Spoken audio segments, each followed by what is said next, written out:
উম্মত আল্লাহকে ডাক দে বলতেছে, আল্লাহ ডাক দে বলতেছে মুসা রে আমি আমার বান্দার 200 বছরের গুনাহ মাফ করে দিছি।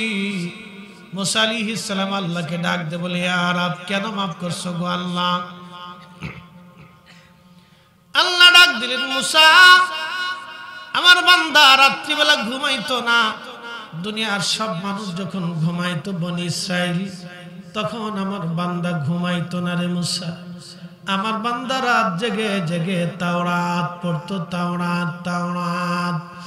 আল্লাহ আমাদেরকে বললেন ওয়া ইযা তুলিয়াত আলাইহিম আয়াতুহু যাদাতুহুম ঈমানা।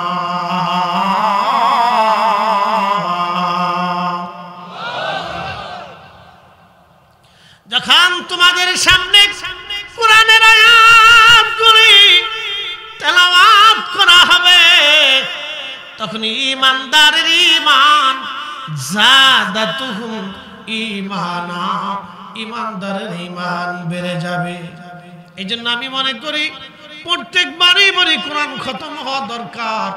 কোরআনের আওয়াজের এমন একটা মহিমা আছে, যখন আওয়াজ কানে আসে মুমিনের কান পর্যন্ত আওয়াজ থাকে না, ওই আওয়াজটা কলবের মধ্যে ধাক্কা দেয়, ধাক্কা দেয়, ধাক্কা দেয়।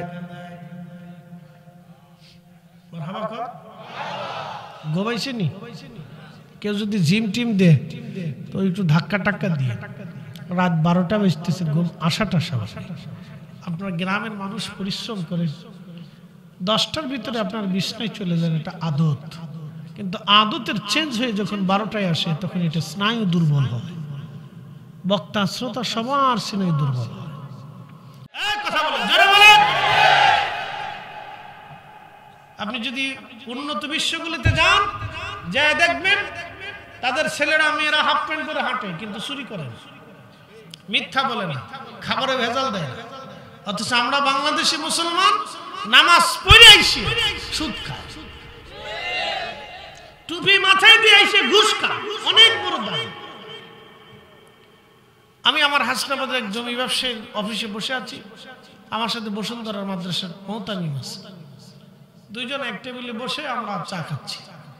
তেমন সময় এক ভদ্রলোক আসছে, মুখে সুন্দর চমৎকার দাড়ি, গায়ে পাঞ্জাবি, মাথায় টুপি, দেখলে মনে হয় 2-3 চিল্লে মাইরে দিয়েছি, বুজুর্গ মনে হয়।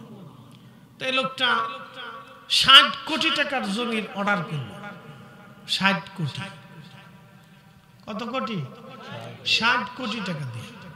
তো জমি বায়না টায়না করার পরে জমি ব্যবসায়ী ভাইটা বলতেছে হুজুর আপনি তার চিনেন? আমি তো হুজুর মানুষ মাহফিল করে বেড়াই, আমি কারে চিনি, আমি তো রাজনীতি করি না।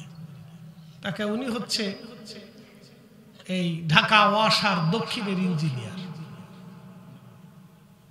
বললাম বেতন কত? কত 50-60। বললাম আরো কত? মাসে 1 লাখ টাকা হতে পারে। তাই বললাম 60 কোটি টাকা হতে কত বছর লাগবে? জিন্দিগি শেষ। তাই বললাম যে এখনো বেটার চুল দাড়ি পাকে নাই, তো 60 কোটি হলো কেমনে? বুঝে নেবা মারিং টু ফারিং। আমার দেশের একটা ইঞ্জিনিয়ার যদি এরকম হয় তাহলে আপনি বুঝেন কি পরিমাণে চুরি বাটপারি। সব গরিবের রক্তগুলি চুষে চুষে খায়, ঠিক কিনা? টুপি আর দাড়ি দেখলে বুঝতেই পারবেন না যে এত বড় বুজুর্গ। শয়তান চিন্তা করে বাপরে বাপ তুই আমার চেয়ে সিটা। আমি 9 লক্ষ বছর ইবাদত করছি, আল্লাহর সাথে সিটারি করিনি। তো 60 বছরের জীবনে তুই 60 বছরের জীবনে টুপি আর দাড়ি মুখে মাথায় দিয়ে তুই সিটারি করতেছিস। আমার দেশ আপনারা কান দেন যে আল্লাহ ধনী বানাই, তো আল্লাহ কেমনে ধনী বানাইবো বলেন তো? এদেশের 68,000 গ্রামে এখনো বিচার সালিশ হইলে 100% পিওর বিচার হয় না, আল্লাহর নিয়মে রসুলের তরিকায় বিচার হয় না, সব শয়তানের তরিকায় বিচার হয়। কথা বলেন ঠিক কিনা? গরিবের বিচার হয় না, পয়সার অভাব। উচিত কথা বললে বলবেন হুজুর আপনি সত্য কথা বলতেছেন কেন? এখানে বসাইছেন সত্য বলার জন্য, কি কথা কর না কেন? এখানে বসেছেন কি বলার জন্য? হক কথা বলার জন্য এখানে বসেছেন, হক কথা। খালি আমেরিকা আগুন লাগছে, আগুন বাংলাদেশেও লাগবে। আমেরিকায় শুধু আগুন লাগছে, আগুন নিভাইতে পারতেছে না। দেখছেন ওর যত সুপ্রিম পাওয়ার আছে সব পাওয়ার দিয়ে সে চেষ্টা করে আগুন নিয়ন্ত্রণে আনতে পারতেছে না, আরো বলে আগুন জ্বলবে। লস অ্যাঞ্জেলেস বাদ দিয়ে আরো কত শহর যে পুড়িয়ে গেছে তার হিসেব নাই। আজকে খবরে দেখলাম 5টা শহরের নাম বলছে, এটা তো আগুন লেগে গেছে। বাংলাদেশেও লাগবে বলে হুজুর কেন? এজন্যই লাগবে এদেশের 68,000 গ্রামে এখনো ন্যায় বিচার হয় না। বংশের টানে, আত্মীয়তার টানে, সম্পর্কের টানে, দলের টানে, মতের টানে, প্রভাবশালীতা দিয়ে, অর্থবিত্ত দিয়ে দেশে বিচার আছে।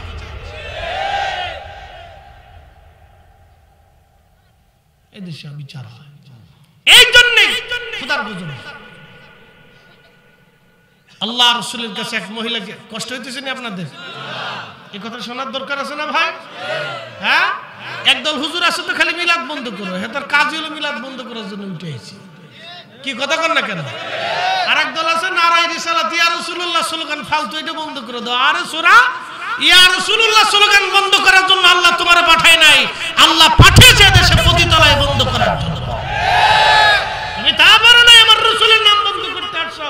আর যেই রাসূলের দুনিয়াতে না আসলে ইনসাফকে জিনিস পৃথিবীর মানুষ খুঁজেই পাইতো না, সেই রাসূলের নামে জমিনে হবে না তো শয়তানের নাম হবে নাকি?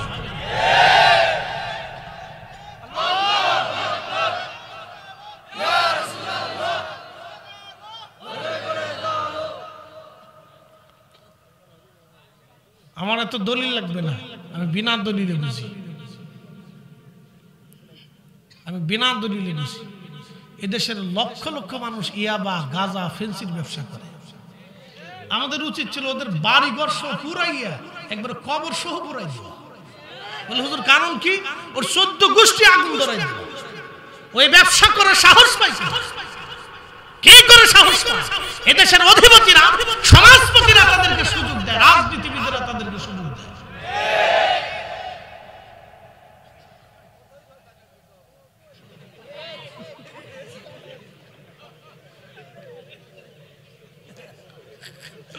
আমি হাসতে হাসতে কিতা কইছে আমি কিন্তু বুঝিনি, আপনারা হাসতেছেন দেখে আমি হাসতেছি।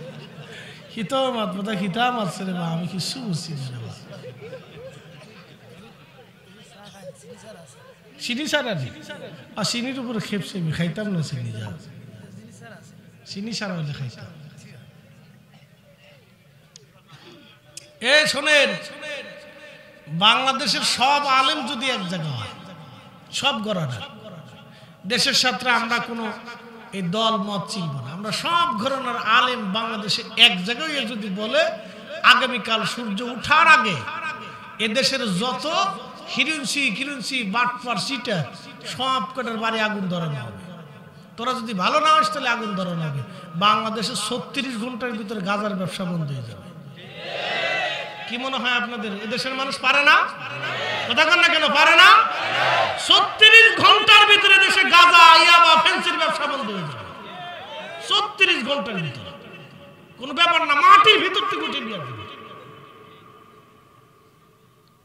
মাটি খুঁজে উঠে নিয়ে আসবে। যারা সমর্থন করবে তাদের বাড়ি আগুন ধরানো হবে।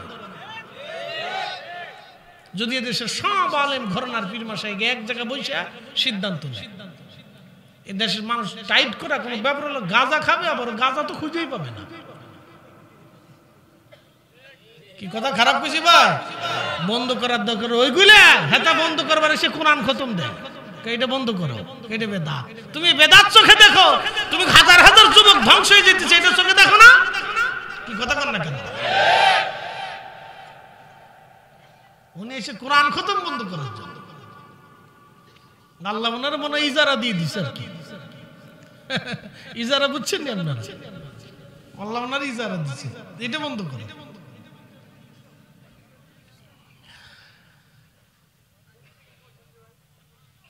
إنما المؤمنون الذين إذا ذكر الله وجلت قلوبهم। কার কালাম? কোন ঝুট আছে? মুমিন তারা যাদের অন্তরে আল্লাহর শরণ আসার সাথে সাথে আল্লাহর ভয়ে অন্তরগুলি কাঁপতে থাকে। এজন্য অধিক পরিমাণ জিকিরের দরকার।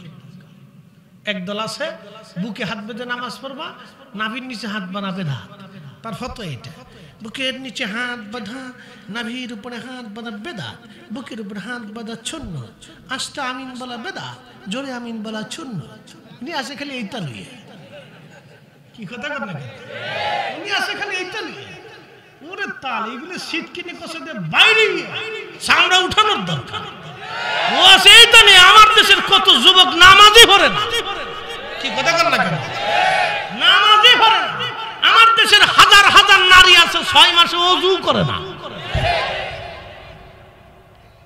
নাউজুবিল্লাহ আউজুবিল্লাহ যাই কোন 6 মাসে ওযু করে না। যাই দিকে দেখেন খালি কদ্দুরা আডা সোনু পাউডারি দিমায়।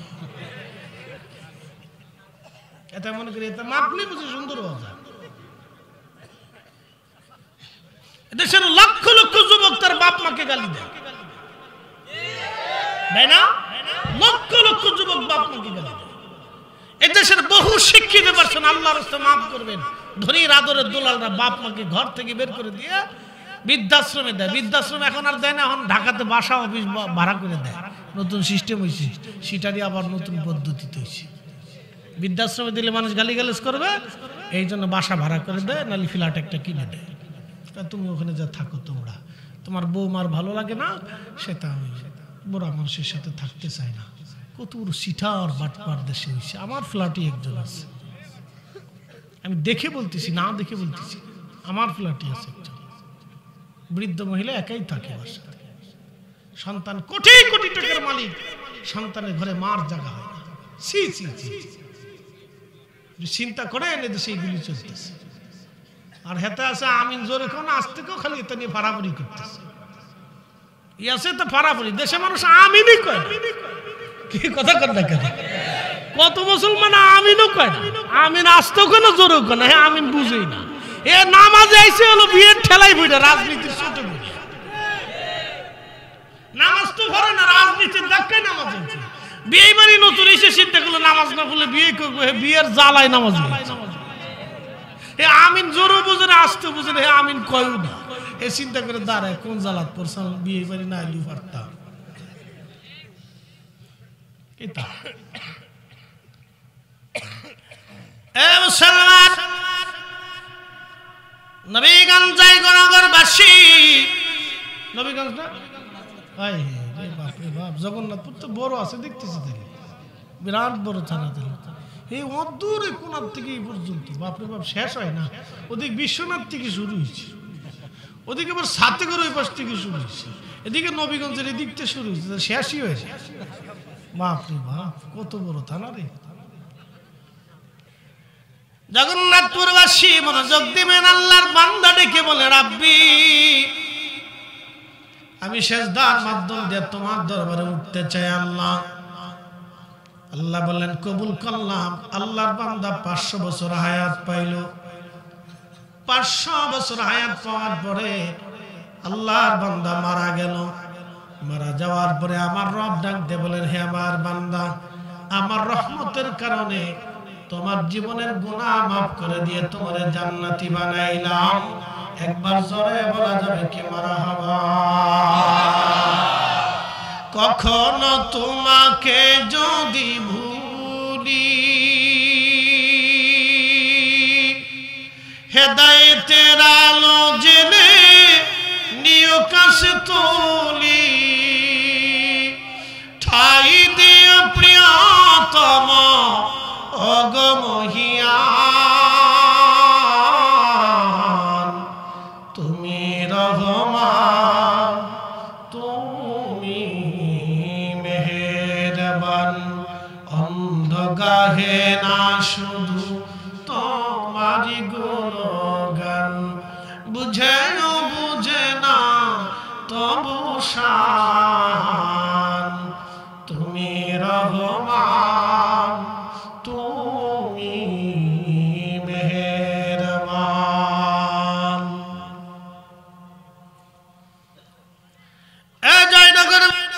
আল্লাহ ডাক দে বলে, বান্দা তোমার জীবনের গুনাহগুলি আমি আল্লাহ আমার রহমতের কারণে মাফ করে দিলাম। আল্লাহর বান্দা ডাক দে বলে, ইয়া রব, 500 বছর ধরে যে ইবাদত করলাম তার হলো কি? আমি কি ইবাদতের কারণে ক্ষমা হয় নাই? আল্লাহ ডাক দে বলেন, না রে বান্দা, ইবাদতের জন্য ক্ষমা হয় নাই। আমি রব আমার রহমতের দিকে তাকায়া তোমার জীবনের গুনাহ মাফ করে দিয়েছি। একবার জোরে বলেন আল্লাহু আকবার। কোন কারণে বান্দার জীবনের ক্ষমা হবে আমরা জানি না ভাই আমার। কোন জন্য আল্লাহ ক্ষমা করবে আমাদের জানা নাই। কিসের জন্য আল্লাহ মাফ করবে আমরা তাও জানি না। হযরত আল্লাহর ওলি শেখ সাদী রাহমাতুল্লাহ আলাইহি, আল্লাহর ওলি ইন্তেকালের পরে একজন আল্লাহর ওলি স্বপ্ন দেখলো, সাদী তোমার সাথে আমার রব আমার আল্লাহ কেমন আচরণ করেছে।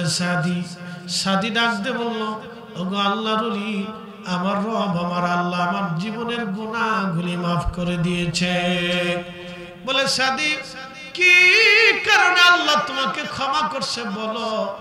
সাদী ডাক দিয়ে বলল, আল্লাহর বান্দা গো, আমি আমার রাসূলের শানে নাত শরীফ লিখেছিলাম, বালাগাল উলা বিকামালিহি কাশাফাত তুজা বিজামালিহি হাসুনাত জামিউ খুসালিহি সাল্লু আলাইহি ওয়া আলিহি।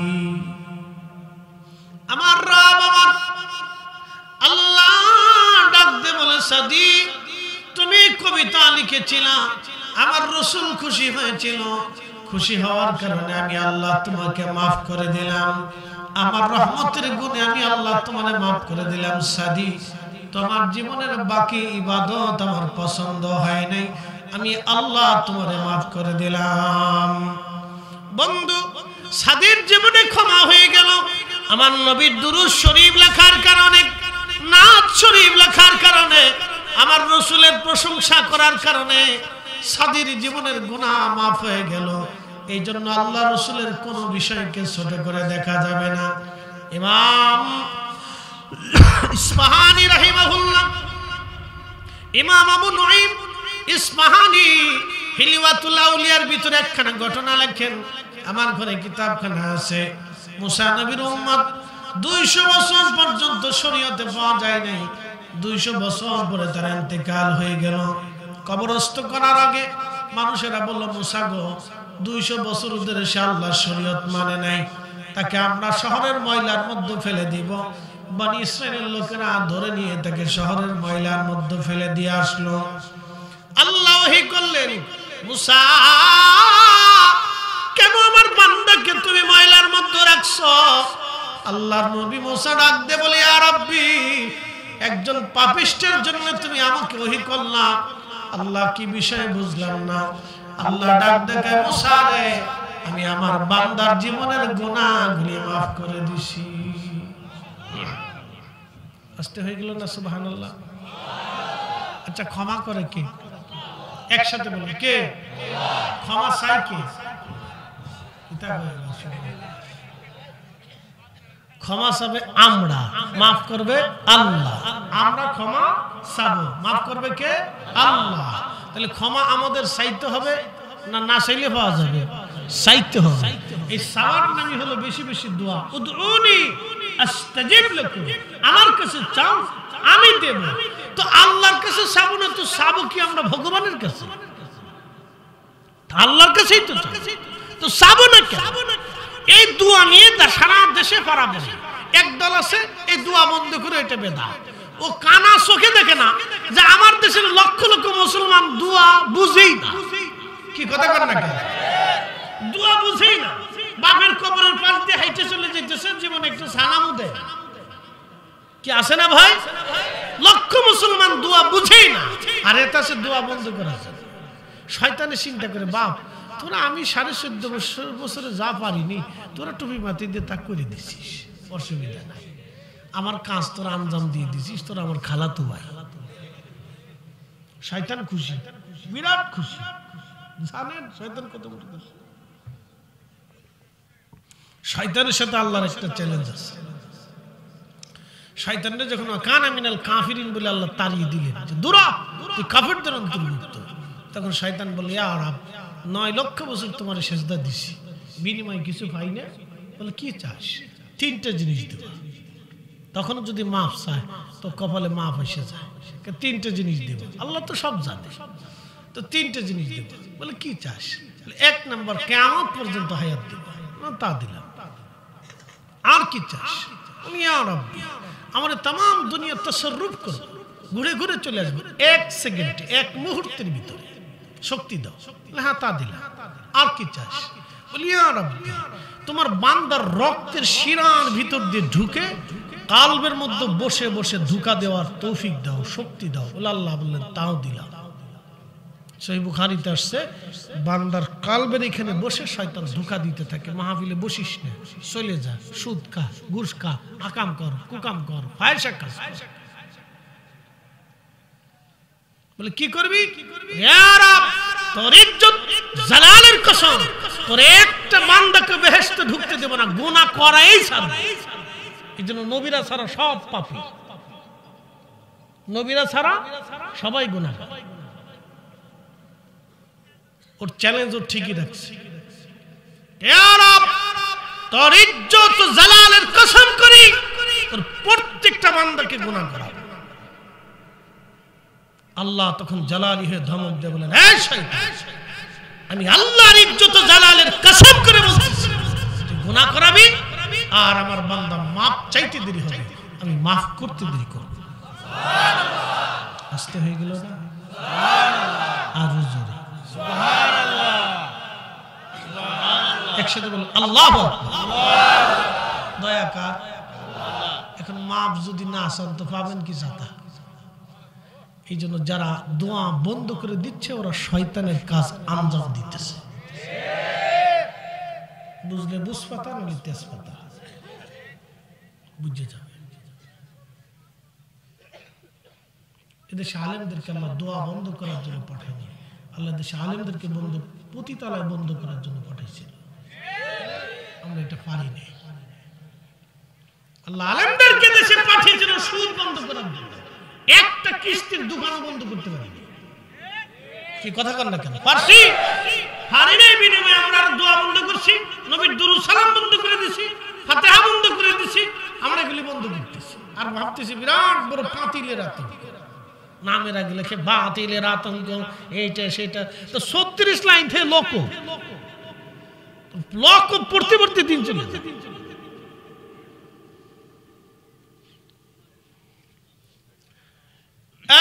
জয়নগরবাসী, মুসা নবীর উম্মত আল্লাহকে ডাক দিয়ে বলতেছে, আল্লাহ ডাক দিয়ে বলতেছে, মুসা রে, আমি আমার বান্দার 200 বছরের গুনাহ মাফ করে দিছি।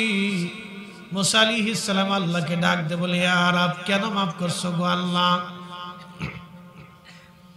আল্লাহ ডাক দিলেন, মুসা, আমার বান্দা রাত্রিবেলা ঘুমাইতো না। দুনিয়ার সব মানুষ যখন ঘুমাইতো বনি ইসরাইল, তখন আমার বান্দা ঘুমাইতো না রে মুসা। আমার বান্দা রাত জেগে জেগে তাওরাত পড়তো, তাওরাত তাওরাত। আল্লাহ আমাদেরকে বললেন, ওয়া ইযা তুলিয়াত আলাইহিম আয়াতুহু যাদাতুহুম ঈমানা।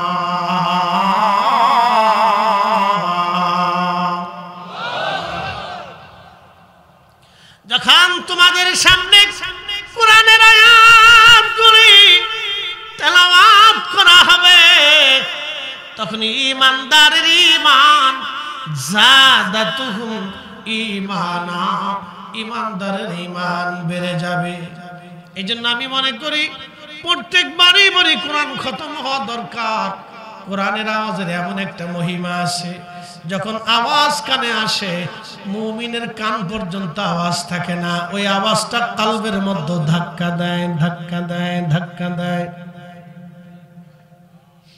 মারহাবা কর, গোবাইছেনি কেউ যদি জিম টিম দে তো একটু ধাক্কা টাক্কা দিয়ে, রাত 12টা বাজতেছে, ঘুম আসাটা সহজ। আপনার গ্রামের মানুষ পরিশ্রম করে 10টার ভিতরে আপনার বিছনায় চলে যান, এটা আদত। কিন্তু আদতের চেঞ্জ হয়ে যখন 12টায় আসে, তখন এটা স্নায়ু দুর্বল হয়, বক্তা শ্রোতা সবার স্নায়ু দুর্বল হয়। রাত যত গভীর আসে স্নায়ু তত দুর্বল হয়, এটা আল্লাহ প্রদত্ত। রাত দিছে আল্লাহ মানুষের বিশ্রামের জন্য, এটা আল্লাহ প্রদত্ত। আপনি কঠিন পারমাণবিক বোমা মারলেও এই রাত আপনি আর চেঞ্জ করতে পারেন। রাত দিছে তো দিছে, দিন যখন আসবে তখন হাজার পারমাণবিক বোমা মারলেও আপনি রাত আনতে পারবেন। দিন দিছে তো দিছে, ফায়সালা কার? এ রাত দিনের আবর্তন বিবর্তন কার নিয়মে চলে? আমরা কার নিয়মে চলে? আল্লাহর নিয়মে কি সবাই চলে? তো চললে সুদ খাই, কি কথা কর না কেন? তো চললে ঘুষ খাই কেন? তো চললে 12 বছর ধরে বনের জমি বুঝাই দেয় না, এখন মনে আইসে ভাই জমি দিবি না, পরে নিস। বহু এদেশের ভাই আছে জমির বনের জমি বুঝাই না দিয়ে সামনের কাতারে মসজিদে নামাজের দ্বারা টুপি মাথায় দিয়ে শয়তান হাসে আর কত বড় সিটা।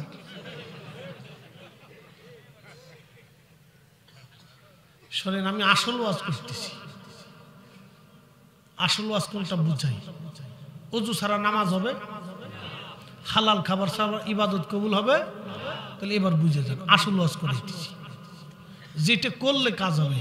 আমি আরো পরিষ্কার করে বুঝাই। একজনে খুব তাহাজ্জুদ পড়ে, ফরিদি সাহেবের চাইতে সুন্দর ফাঁকরি একবার আফগানিস্তান থেকে অর্ডার করে আনছে, ধরেন আর কি আফগানিস্তান থেকে, এটা আফগানি ফাঁকরি, আফগান থেকে ধরেন অর্ডার করে নিয়ে আসছে। তো অর্ডার করে আনার পরে এই ফাঁকরি সুন্দর করে বাঁধছে, যে ফরিদি সাহেব বাঁধছে তো আমি ওর ঢক করে বাঁধবো।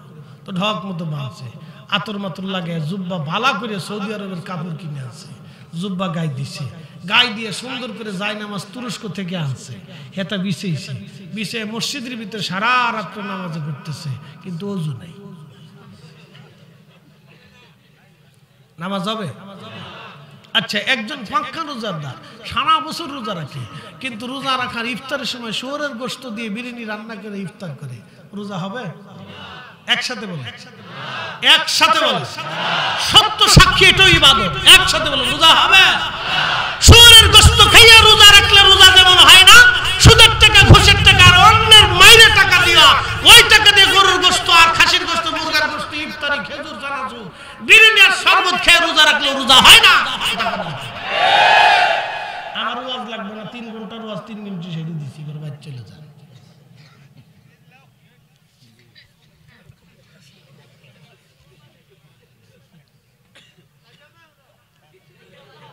যাইতেন না নি? আচ্ছা, অসুবিধা নেই। শরীরে কারেন্ট আসার জন্য সামনে একটা জিনিস আছে, এটা পরে, এটা হলে কারেন্ট টাইপ আর কি। এই জন্য হালাল, একসাথে বলেন কি? জোরে বলেন কি? এর কোনো বিকল্প? আপনি কম খান, হালাল খান। চা পাচ্ছেন না, শুধু গরম পানি দিয়ে খান, হালাল খান। আচ্ছা, আপনারা যেখানে এখানে ভাইরা বসে আছে, বাংলাদেশের যে যমুনা গ্রুপ কন, স্কয়ার কন, এরপর বসুন্ধরা কন, ফেরেশ কন, আর মামসাম যা কিছু কন, যত গ্রুপ টুরুপ আছে, শত শত গ্রুপ ইন্ডাস্ট্রি আছে, মালিক আছে, হেরা যে বেগুন ভর্তা খায়, আমাদের দেশের যে কৃষক বেগুন ভর্তা খায়, এই বেগুন কি আলাদা? গরু আলাদা, খাসি আলাদা, মুরগা আলাদা, এই লাল শাক, পুঁই শাক, পাট শাক, এই পালং শাক, এগুলি কি আলাদা? কাঁচামরিচ আলাদা, এই আপনার আদা মাদা মশলাপাতি এগুলি কি আলাদা? তাহলে এই বেটা বেশি করে 2 নম্বরই করে টাকা কামাই করিয়ে বেগম পড়া বাড়ি বানাইয়া সুইজারল্যান্ডে ফাঁসার করিয়ে কি লাভ হইল? আমি যে বেগুন ভর্তা খাই হে তো হে বেগুন ভর্তা খায়, আমার যে আলু ভর্তা হেরুসি আলু ভর্তা, আমার যে ডাল হেরুসি ডাল, আমার যে খিচুড়ি হেরু একটু খিচুড়ি, একটু মশলাপাতি একটু বেশি বেশি দিয়ে আগর দিন পাগের দিন পাঙ্কু চুঙ্কু করে খায়, এই আর কি। কি কথা কর না কেন? কোন লাভ, কোন লাভ নাই, হিসাব করে দিই, কোন লাভ নাই। হালাল খা, যা খাইলে সারাদিন পরে একবার যদি আল্লাহ বলে ডাক দেন তো কবুল হবে, আর হারাম খাইয়া সারা জীবন আল্লাহ ডাকলে কবুল হবে। তাহলে এই ক্ষেত্রে আমাদের দেশের দিন মজুর, আমার দেশের রিক্সাওয়ালা, আমার দেশের ভ্যানওয়ালা, আমার দেশের কামলা, আমার দেশের কৃষক, আমার দেশের সাধারণ ব্যক্তি, আমার দেশের খেটে খাওয়া মানুষ, আমার দেশের মধ্যবিত্ত, আমার দেশের নিম্নবিত্ত, সবাই হালালের ভিতরে আছে। এরা বুঝতে হলে এরাই হলো দেশের অরিজিনাল মানুষ। কথা বল ঠিক কিনা? অথচ ডিসি অফিসে গেলে কৃষকের দাম।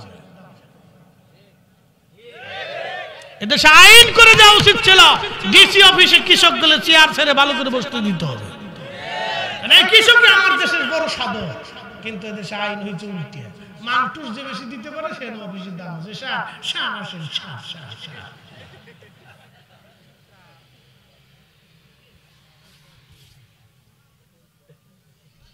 উচিত কথার ভাত তো নাই।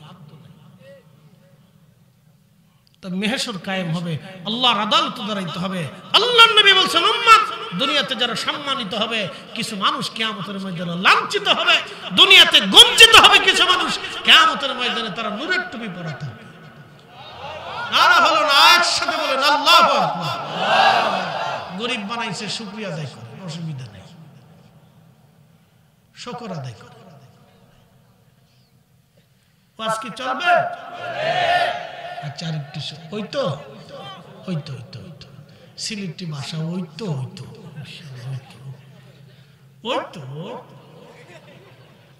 আমাদের এই জগন্নাথপুরের জীবনে প্রথম মাহফিল গেছি, তখন তো সাথে এই রাস্তার সিনটাম টিনটাম না, এখান থেকে যে আপনার ফেরি ছিল, তখন এই রাস্তা ছিল। তো সিলেটের ওই বিশ্বনাথ দিয়ে জগন্নাথপুরে গেছি, বাজারে যা আর কদ্দুর জন্য কইতেছে আও যাইতে। তা আমি বললাম যে বাজারের নাম কি? একজন কয় বাজার কত দূর? বাক্কা দূর। তা আমি তো জীবনে প্রথম হয়েছি, বাক্কা কি?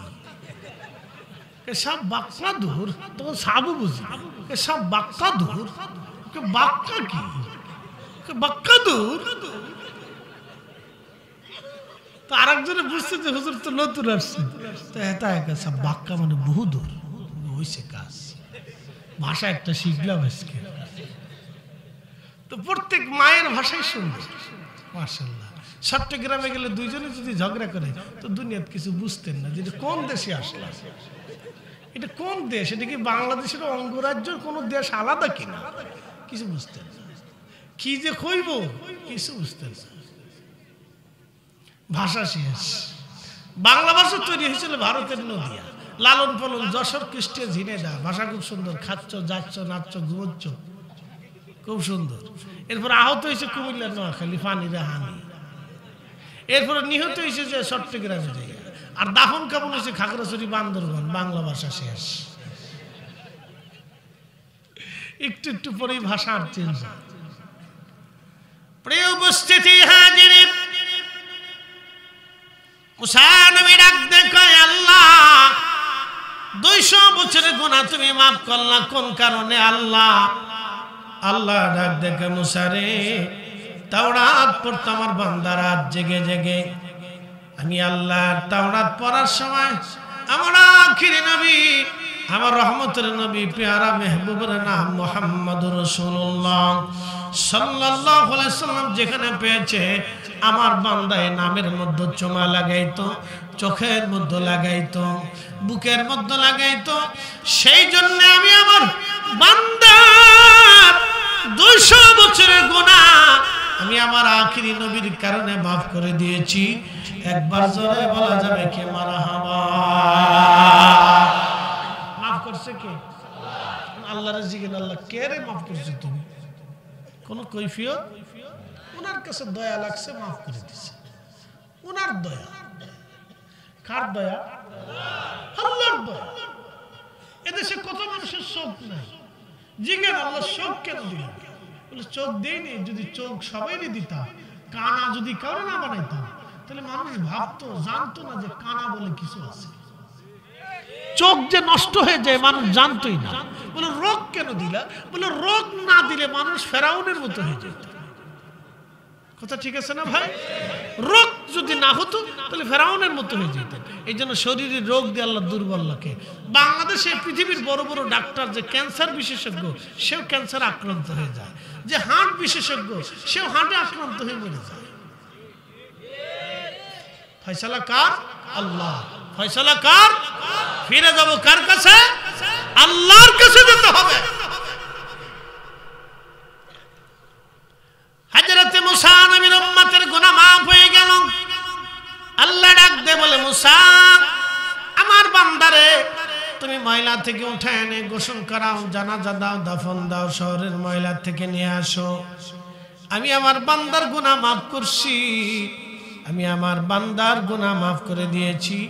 আমার আল্লাহ নবীর উসিলায় মুসা নবীর উম্মতের গুনাহ মাফ হয়ে গেল। এটা আল্লাহর দয়া, আল্লাহর দয়া।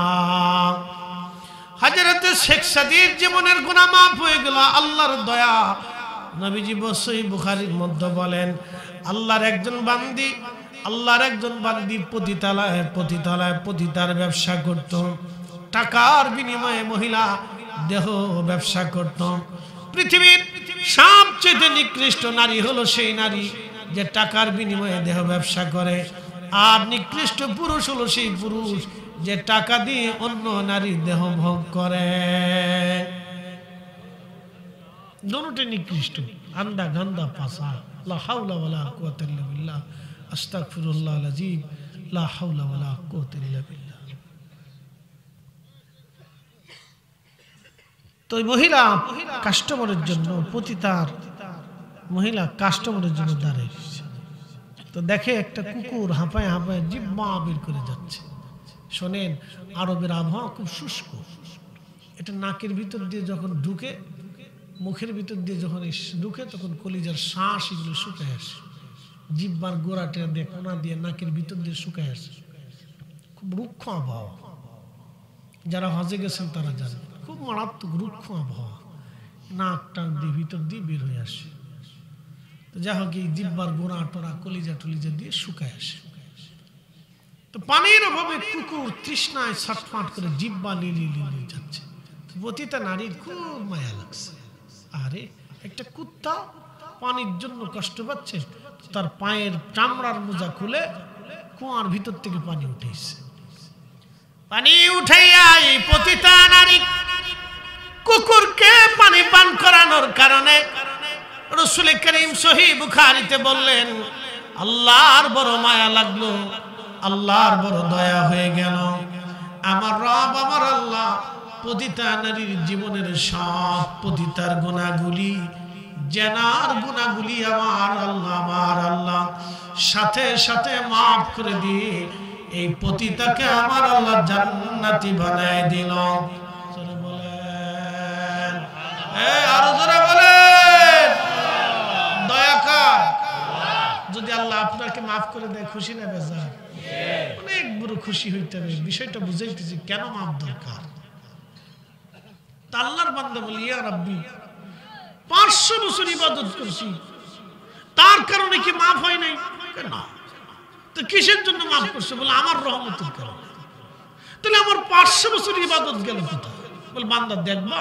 বলে হ্যাঁ দেখবা। আল্লাহ বললেন, তাহলে তাকে জাহান্নামের কাছ থেকে ঘুরিয়ে নিয়ে আসো। আহা, মৃত্যুর সম্মুখীন কখনো হয়েছেন কিনা আমি জানি না, আমি আপনাদেরকে বলি, আমি হয়েছি। হুজুর কিভাবে?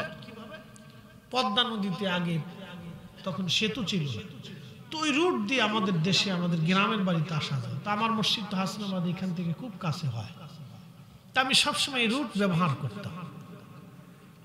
তো আল্লাহ, মাওয়া ঘাটে আমার মা, সেই দিন 8 নম্বর না 10 নম্বর সিগন্যাল চলতেছে। তো মাওয়া ঘাটে মাহফিল, তো সমুদ্রে 10 নম্বর সিগন্যাল, আর আমাদের এখানে 6 নম্বর সিগন্যাল মাওয়া ঘাটে। তো মাহফিল মাওয়া ঘাটে, লোকেরা বলতেছে হুজুর সিগন্যাল মিগলে যাই হোক, আমাদের মসজিদে জায়গা আছে, মাহফিল হবে। কি একটা প্যারা, আপনি আসেন, যে কোনো মূল্যে আসতেই হবে। আমি মাওয়া ঘাটে এসে দাঁড়াইছি, কোনো ফেরি নাই, লঞ্চ নাই, কিচ্ছু ছাড়ে না। দিন শেষে একটা ফেরি ছাড়ছে। বিশ্বাস করেন, গাড়ি উঠেছে আর কয়েক হাজার মানুষ হবে ফেরিতে। যখন নদীর মাঝখানে ফেরি আসছে, পদ্মা নদীর স্রোত আর ঢেউ, এটা যদি জীবনে দেখতেন তাহলে বুঝতেন জ্বালা কারে কয়। মাঝখানে আসার পরে বাতাস উঠে আসলো আকাশ চিলিক দিয়ে, বাপরে বাপ, প্রচন্ড বাতাস আর ঢেউয়ে ফেরি একদিকে এদিকে যায়, একবার এদিকে যায়। পোড়া ফেরির মানুষ চিৎকার করতেছে, পোড়া ফেরির মানুষ চিৎকার করতেছে। আর সানেক যে ছিল ফেরির ড্রাইভার, সে হরেন চাপ দিয়ে ধরে রাখছে, মনে হচ্ছে 20 মিনিট সে হরেন চাপ দিয়ে ধরে রাখছে, মানে সে বুঝাইতেছে আমরা বিপদে আছি। ঘাটে তোমরা রেডি হও, যে কোনো সময় ফেরি ডুবে যাবে, এই মানুষ বাঁচাইতে হবে। ও হেরান চামটি ধরে বসে রেখেছে, ভো ভো পো পো ওর আওয়াজ চলতেছে, একবার এদিকে একবার এদিকে, মানুষ চিৎকার যে যারে পারতেছে। এক বাসের উপরে এক ট্রাকের সাথে ঘষা মশা ধাক্কা মাক্কা লাগতেছে, এক বিকট শব্দ। বিশ্বাস করে সেই দিন প্রত্যেকটা মানুষের কলিজা শুকাই গেল। আমি নিজে আমার কলিজা শুকাই গেল। আমি এরপরে ঘাটে যাওয়ার পরে বিরাট পরে আমি যে কত গ্লাস পানি খেয়েছি আর চা খেয়েছি গলাটা শুকানোর জন্য, ঠিক করার জন্য। ওয়াজ করতে পারিনি, সেই মাহফিল হয়েছে কিন্তু ওয়াজ করতে পারি, কথা বলতে পারি না, গলা শুকায় আসতেছে। তো মৃত্যুর ভয়ে যে কত কঠিন সেদিন আমি নিজে বুঝছি, যে গলা পর্যন্ত শুকিয়ে যাওয়ার পর আমি পানি খাই, চা খাই, কাজ হয়, শুকাই গেছে আমার ভিতরে।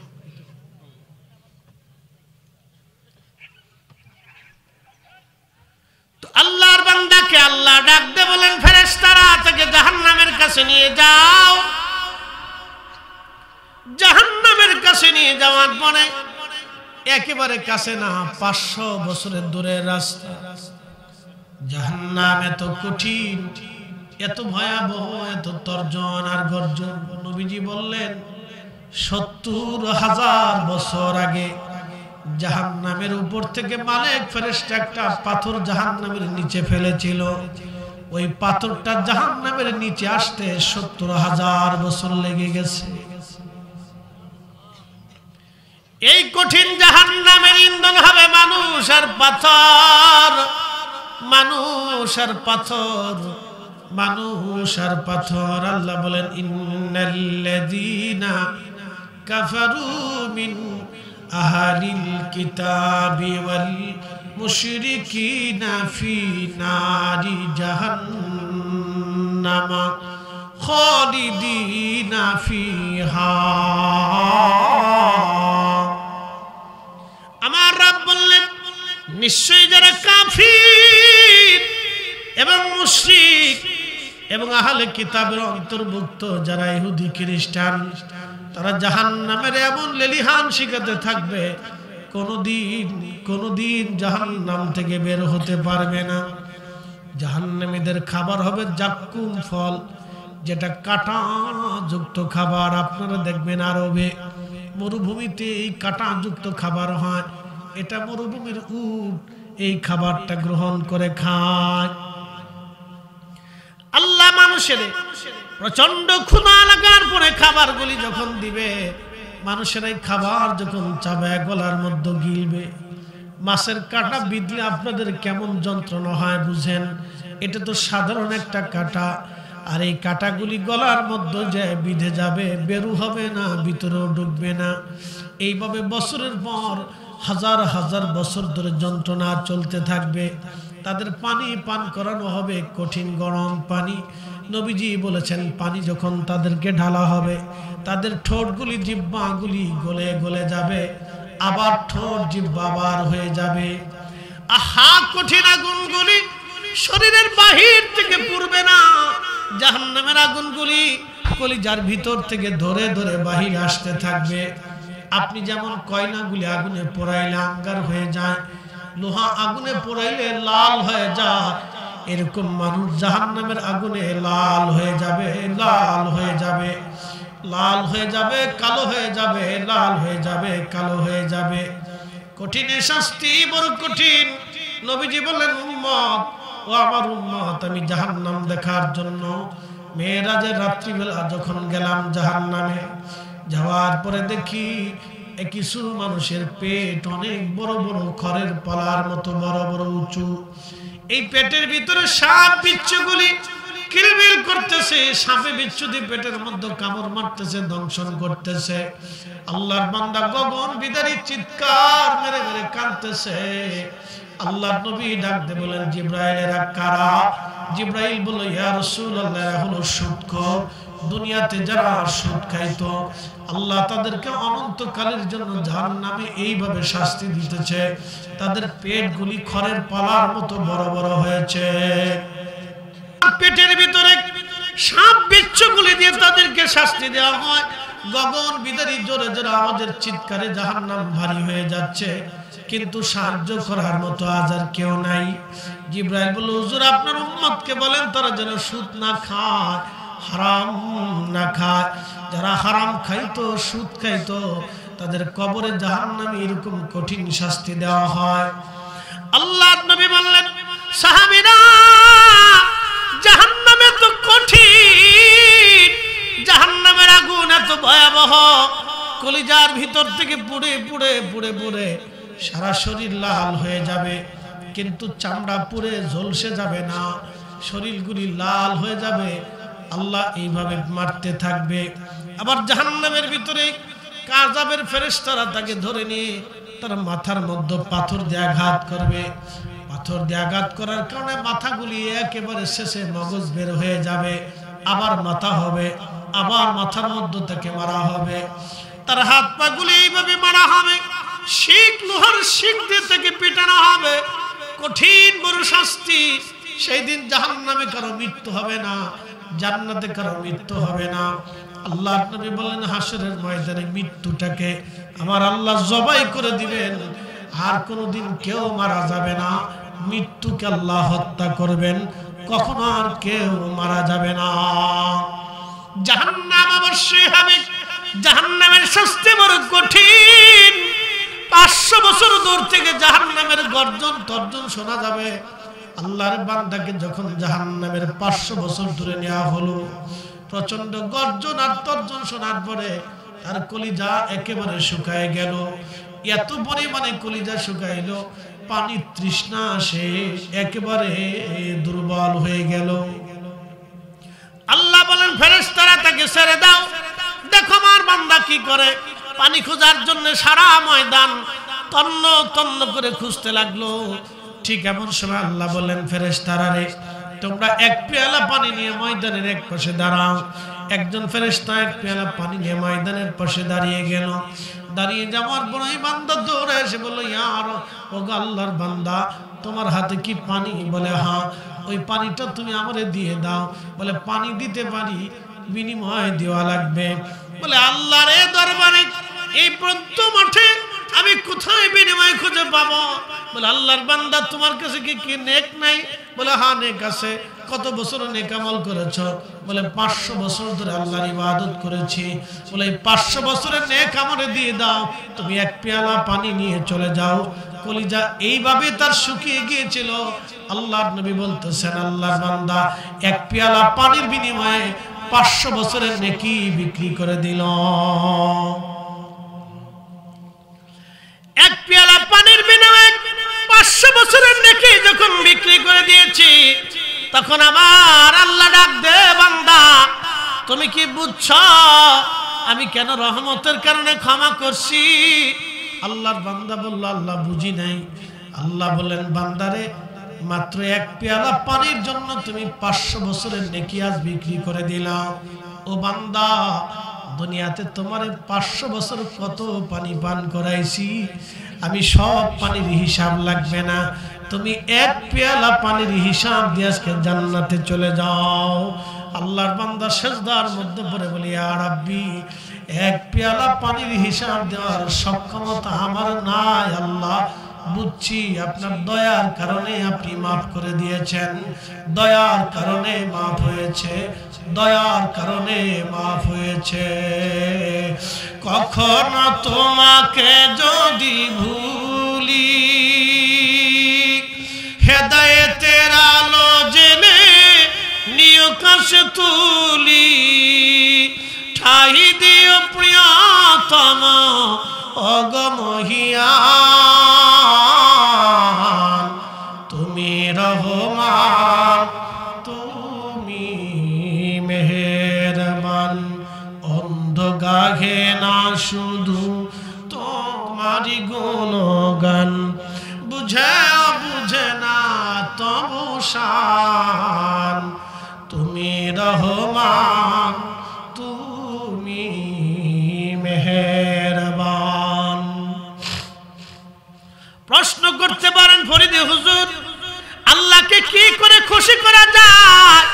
আল্লাহকে দান করলে খুশি করা যায়, ইস্তিগফার করলে খুশি করা যায়। আল্লাহকে যদি খুশি করতে চান আপনি বেশি বেশি ইস্তিগফার করবেন। আল্লাহকে যদি খুশি করতে চান আল্লাহর রাস্তায় নিজের মালগুলি দান করবেন। আল্লাহকে খুশি যদি করতে চান আল্লাহর আনুগত্য করবেন। আল্লাহ বলেন বান্দা তুমি এক পেয়ালা পানির হিসাব দাও, তুমি এক পেয়ালার বিনিময়ে 500 বছরের নেকি বিক্রি করেছ। 500 বছর ধরে তোমাকে কত রিজিক আমি আল্লাহ দিলাম, সূর্যের আলো আমি আল্লাহ দিলাম, একটা সেকেন্ডও দেরি হয় না। নিয়ম তান্ত্রিক মোতাবেক সূর্য আসে, নিয়ম তান্ত্রিক মোতাবেক বাংলাদেশে শীত আসে, আবার গরম আসে, আবার গ্রীষ্ম আসে, আবার বর্ষা আসে, শরৎ আসে, হেমন্ত আসে, বসন্ত আসে। নিয়মতান্ত্রিক মোতাবেক আল্লাহ প্রত্যেক বছরের সময় হইলে সিলেটের আপনাদের জগন্নাথপুরের হাওরে আমার আল্লাহ, সুনামগঞ্জের হাওরগুলিতে আমার আল্লাহ পানি দিয়ে ভরে দেয়। কোথার থেকে পানি আসে? কে দিল? আল্লাহ নিজে দিলেন। কোটি কোটি মন মাছ হলো, এই মাছগুলি কে খাওয়াইলো? আল্লাহ খাওয়াইলো। আপনার একটা জিহ্বা দিয়ে একই পানির ভিতর থেকে হরেক রকমের মাছ আল্লাহ খাওয়াইলেন। মাছ খাওয়ানোর জন্য আপনি 1 কেজি চালও আপনি আপনার বিলের মধ্যে ছাড়েন নাই, নদীর মধ্যে ছাড়েন নাই, সুরমা নদীতে দেন নাই, আপনি একটা নদীর ভিতরেও আপনি 1 কেজি চাল দেন নাই। এই মাছের প্রজনন, মাছের ডিম, মাছের খাবার, মাছের লজ্জত, মাছের জীবন সব দিল আমার আল্লাহ। মাছটা ধরে এনে রান্না করে খেয়ে ফেললেন। একবার আলহামদুলিল্লাহ বললেন না, সুবহানাল্লাহ বললেন না। গরুটা জবাই করে এনে গোশত রান্না করে খেলেন। এই গরুর খাবার দিল আল্লাহ, জীবন দিল আল্লাহ। গরুর বাচ্চা জন্ম দেওয়াইল আমার আল্লাহ।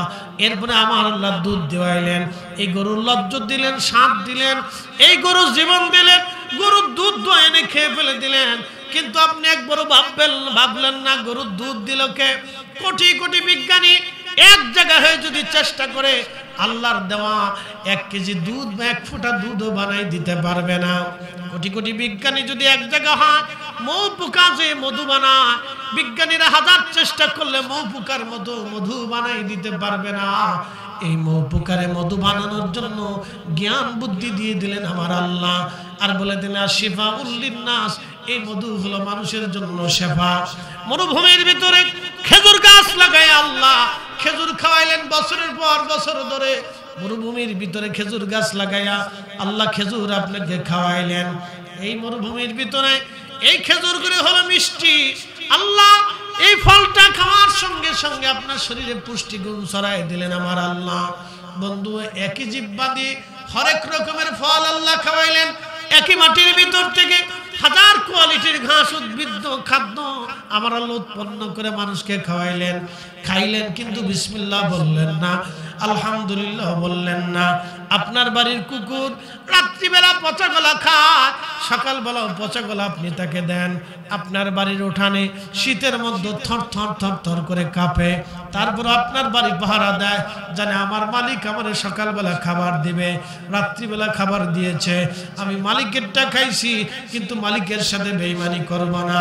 আমরা আল্লাহরটা খাইলাম, আল্লাহর দেওয়া জীবন পাইলাম, আল্লাহর দেওয়া রাত পাইলাম, আল্লাহর দেওয়া দিন পাইলাম, কিন্তু আমরা ওই মালিকের সাথে বেঈমানি কইরা আমরা ওই আল্লাহর সাথে নাফরমানি করলাম, আল্লাহর হুকুম আমরা আদায় করলাম না। কথা কর না কেন? তাহলে কুকুরের চাইতো আমরা নিকৃষ্ট হয়ে গেছি। বলেন ঠিক না বেঠিক? বলেন। কুত্তা তো বেঈমানি করে না, কিন্তু আমি তো মালিকের সাথে বেঈমানি করে ফেলেছি। তারপরেও আল্লাহ আদর করে বলে, বান্দারে তোরে তো আমি আদর করে বানাইছি, তোর চিন্তা নাই, তুমি ভুল করছো, আমার কাছে ফিরে আসো। আপনি চিন্তা করতে পারবেন? তুমি ভুল করছো, তুমি ফিরে আসো। আমাদের দেশে বাণিজ্য মেলা হয় না? ঢাকাতে বাণিজ্য মেলা চলতেছে। পৃথিবীর বিভিন্ন দেশ থেকে পণ্য সামগ্রী বাণিজ্য মেলাতে আসে। তো মদিনাতে এরকম বাণিজ্য মেলা হয়েছে। তো মহিলারা বাণিজ্য মেলায় গেছে মাল কেনার জন্য। এক মহিলা তার বাচ্চা হারাই ফেলছে। তো বাচ্চা পায় না। মেলার ভিতরে এত মানুষ, কোথায় বাচ্চা পাবে? বহু চেষ্টা করার পরে বাচ্চা খুঁজে পাইছে। তো মহিলা বাচ্চাটাকে জড়িয়ে ধরে আনন্দে কাঁদতেছে। মানা খুব আনন্দে কাঁদতেছে। তো কাঁদতেছে, আল্লাহর নবী দৃশ্য দেখে বলে, সাহাবীরা মহিলা কেন কাঁদে? বলি ইয়া রাসূলুল্লাহ, বাচ্চাটা হারিয়ে গিয়েছিল, বাচ্চা খুঁজে পাওয়ার আনন্দে আতিশয্যে মা বাচ্চাকে কোলে নিয়ে কাঁদতেছে। আল্লাহ নবী বলেন, এই কান্না কি দুঃখের না সুখের? বলি ইয়া রাসূলুল্লাহ, কান্নাটা সুখের কান্না।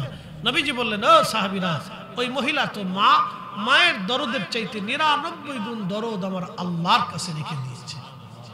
না না, আরো জোরে বলেন আল্লাহু আকবার। কার কাছে রাখছে? আল্লাহর কাছে রাখছে। বান্দা যখন গুনাহ করে সে আল্লাহ থেকে জুদা হয়ে যায়, যখন আল্লাহর কাছে মাপ চায়, আমার আল্লাহ এই মহিলাকে এই বাচ্চা পাওয়ার পরে যেইভাবে খুশির আতিশয্যে কাঁদতেছে, আমার আল্লাহ ওই বান্দাকে ওই আরো 99 গুণ দয়া দিয়ে ভালোবাসা দিয়ে আমার আল্লাহ বান্দাকে রহমতের কোলে টেনে নিয়ে আদর করে বান্দার জীবনের গুনাহকে মাফ করে দেয়। একসাথে বলেন, একসাথে জোরে বলেন। খুশি হয়েছেন না বেজার হয়েছেন? কুত্তা নাফরমানি করে? জোরে বলেন। কুত্তা বেঈমানি করে? আপনার বাড়ির বিড়াল বেঈমানি করে? খাবার যাই দেন আপনার কম্বলের মধ্যে এসে শুবে, আর ইঁদুর পাইলেও রক্ষা নেই, কারণ ও মালিকের সাথে বেঈমানি করে না। কিন্তু আপনি কত বছর আল্লাহর সাথে নাফরমানি করছেন হিসাব করেন, যান ও আর শেষ, বাড়ি যাই হিসাব করেন। আজকে